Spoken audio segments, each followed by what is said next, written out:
It's showtime. Alrighty. Hi, everyone, and welcome to the second DSS break. I'm live here every Thursday to bring you the latest news and great interviews in a 15-minute break. I'm Anna Annison, CEO and founder of Formulated By, the home of Data Science Salon, and I'm streaming here right from my home, which is also the HQ of Formulated By. And we're located in the Miami, sunny Miami, right in the heart of the design district. And before I jump in, I have to mention a good giveaway. We're giving away 10 tickets to the first 10 people who comment to our event next week, which we're really excited about. And actually, I have with me here Chen, who is going to be one of our speakers next week. And he's actually joining me from TikTok. He's a data scientist there, and he started his career at Nielsen, and then he just joined TikTok about a year ago, and he holds a master's and PhD in political science from Rutgers University. And Kenny, as I mentioned, is going to be presenting next week, and he's going to be covering the topic of one ad doesn't fit all, targeting the right audiences by estimating heterogeneous treatment effects. So I'm very interested to talk to you, Kenny. Thank you so much for being with us. Welcome. Tell us a little bit about yourself and kind of how you got to this career of data science and also working at TikTok, one of the coolest places to work, I'm sure now. Thank you, Anna. Nice meeting you, and nice meeting everyone online. So, so as you know, like my academic training back in school is political science, and at Barterm is social science, right? So how this training brought me into this advertisement industry is I see a lot of similarities between social science in the broader term and also advertisement industry, right? Mm-hmm. So one similarity is that we all study data, right? So in social science, you care about, for instance, election. You care about how to predict election results using data. You care about how to explain a certain political event using data, and also ad industry, it's data is the way to go, right?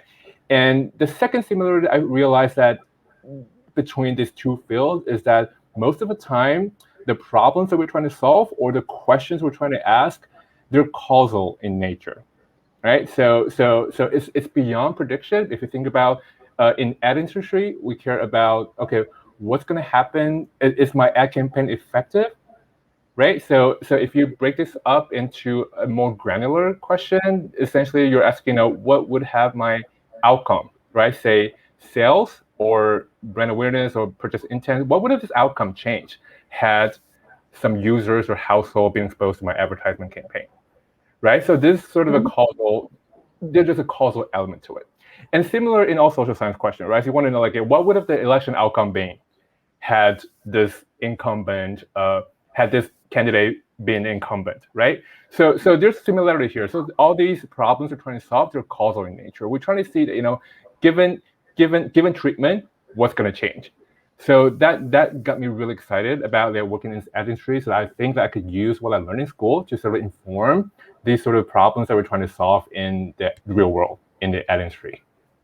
That's awesome. No, political science to data science. I think I've met a couple of people, but I haven't seen that. But that makes a lot of sense. The crossover there, it's all really about data. So thanks for sharing that. And next question I have for you is, we all understand that the iOS 14 update is impacting targeting. So what is really the implications of this impact update for data science, and how can data science possibly help?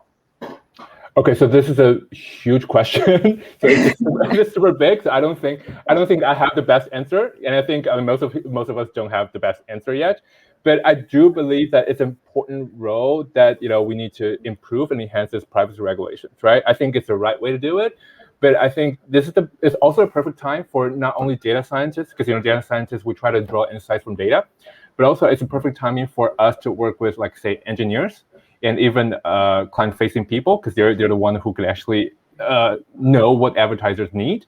And I think there should be more close collaboration between all of us, not just data scientists, to sort of provide a solution to this sort of updates. Right. No, I think that's a great answer. Thanks for addressing that.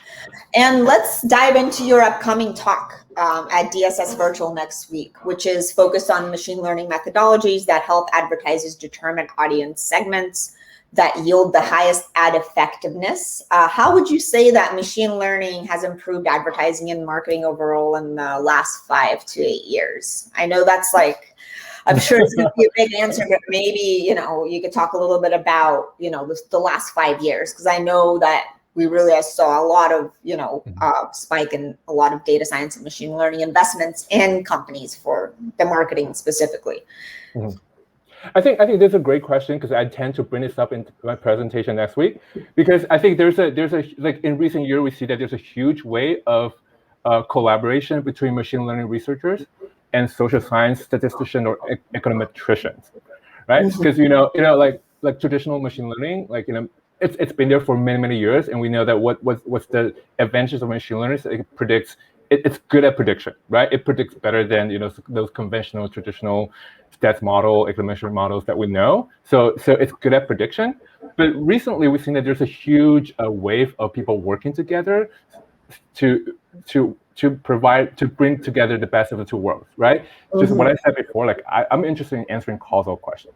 But a couple of years ago, like machine learning, there is not a lot of discussion between how could we use machine learning method to solve causal problems.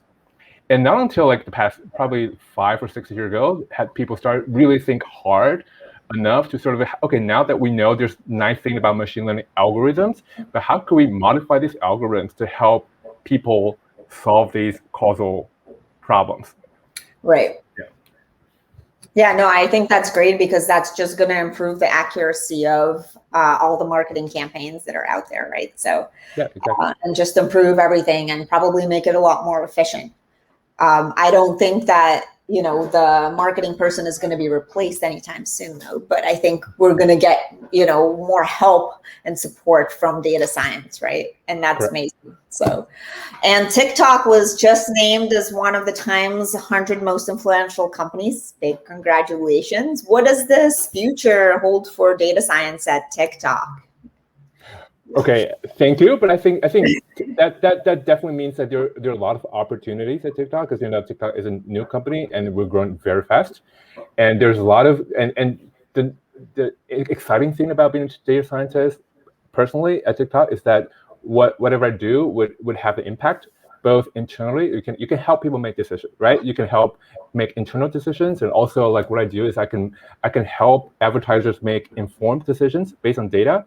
So that's exciting, because then what you're actually doing can help others make better decisions, and with evidence. So I think it's as a data scientist, I love the job at TikTok, and I welcome everyone. Like if you're interested in TikTok, welcome joining. Yeah, no, I think it sounds like you guys are having a lot of fun working there. So that's awesome. And maybe you can. What about those folks that are trying to get into data science, like they want to work for TikTok, for example?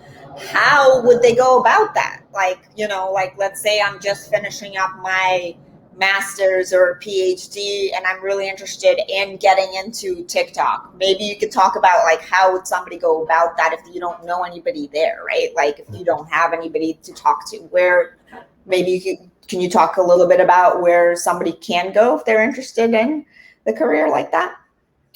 Okay, first, I think we welcome all diverse people from diverse background, right? So I'm a political scientist. I can still work as a data scientist, but I think one critical thing personally, in my view, is to understand what kind of data scientist you are, right? So because we know data science is a huge field, and there are people focused on building recommender system. There are people doing NLP. There are people building models, and there are different kinds of data science. And I assume that people can focus on a certain field. They can focus on all the fields in data science, right? So first is trying to figure out like who you are, what you want to specialize in a certain subfield in data scientist. And after knowing that and start looking at TikTok career website, I think we have a lot of job openings. And they're on the market as data scientists, but you have to really look into the job description and see like, okay, we're looking for data scientists. We're specifically for someone who understand how to build a recommender system, or we're specifically looking for someone who knows your masters in NLP, etc., etc. So read through the job description and see if that fits your focus or if that fits your interest, and then you apply. Because I know a lot of people are like, oh, let's just send out as many applications as possible. Exactly. Yeah. Yeah. And that could work, but that might not be the most efficient way of going about applying for a job. Yeah, no, I agree. I think it's definitely good to target like what you're interested in, right? So, and how have you guys dealt with kind of, like remote teamwork and all of that? Were you guys remote before the pandemic, or is that kind of a new thing? And how's the team dealing with that? Do you have some collaboration software that you like using, or how do you actually collaborate with your team? Because it's, we're a marketing agency and we have an event, so we use Slack a lot for collaboration. Do you guys use something like that, or is it a little bit more elaborate than that? So collaborating is key to TikTok. As you know, that we're just like you, right? We're all over the place. We have office in New York. We have office, like our HQs in LA, and we have teams in Mountain View, Seattle, Chicago, Austin, of course. And surprisingly, like most of us, because we grow so fast, so most of my team members, we all joined TikTok after the pandemic started. So you can see, like, we haven't, like, most of us haven't met each other in person. So yeah. That's awesome. No, that's funny that you say that. Actually, some of us on our team haven't met each other in person either. So I think it's a lot of people out there. Yeah, and especially because we start, like, in our New York office, we started in the WeWork in Manhattan. So as soon as the pandemic started, and of course, like, that WeWork situation just changed, and we literally very fast we moved into Zoom, and we also TikTok, some other company, ByteDance, we have their own system called Lark. It's also a product that's very similar to Slack. So and we use it. It's on a daily basis, and it's very convenient. So we can actually have a video chat. We can actually call each other, and we can actually have the shared documents. That, you have any idea, just throw your ideas in Doc, and you just share with your team, and people can just comment. So collaboration has never been an issue. That's cool. Do you guys do a lot of face-to-face too? Or is it more like mostly typing? Oh, we do face-to-face because it's really close. In my team, we care about, so we have constant collaboration with data engineers, right? So first, like, we need to where the data come from, and we have our front-facing, like, sales account. We need to know, like, what's going on the advertiser or agency end. So we work very closely. So it's almost like a, hey, I need something, and just call them. And there has never been any obstacles between teams. Nice. That's awesome to hear. That's great. Well, we're coming close to the end of our time here. We just have a couple more minutes. And I know you guys are hiring. So it sounds like, pretty much hiring from everywhere, right? Anywhere in the States, you could work from home. Easy to collaborate. So it sounds like a dream job. So, hey, guys, if you're watching, you can people reach out to you, Kenny, or is there somewhere they can go to apply to work with you guys? Yeah, there's definitely official TikTok career page. You can see, but you can, if you're interested, you can also pin me on my LinkedIn. Awesome. Well, thanks. Yes, we'll have one of our team members share or we'll tag you on LinkedIn so people can find you easily. But no, thanks again for joining us today. Don't forget that Kenny is going to be giving his presentation next week. And we're really excited to see you next week with other folks from Hulu, Disney, Condé Nast, and a lot more. And there will be a lot of knowledge to share and a lot of networking. So you don't want to miss out. And Kenny, thanks again. I hope you have a good weekend, and we're really excited to see your presentation next week. Thank you, Anna. Thanks for your time, and enjoy the rest of the day. Thanks.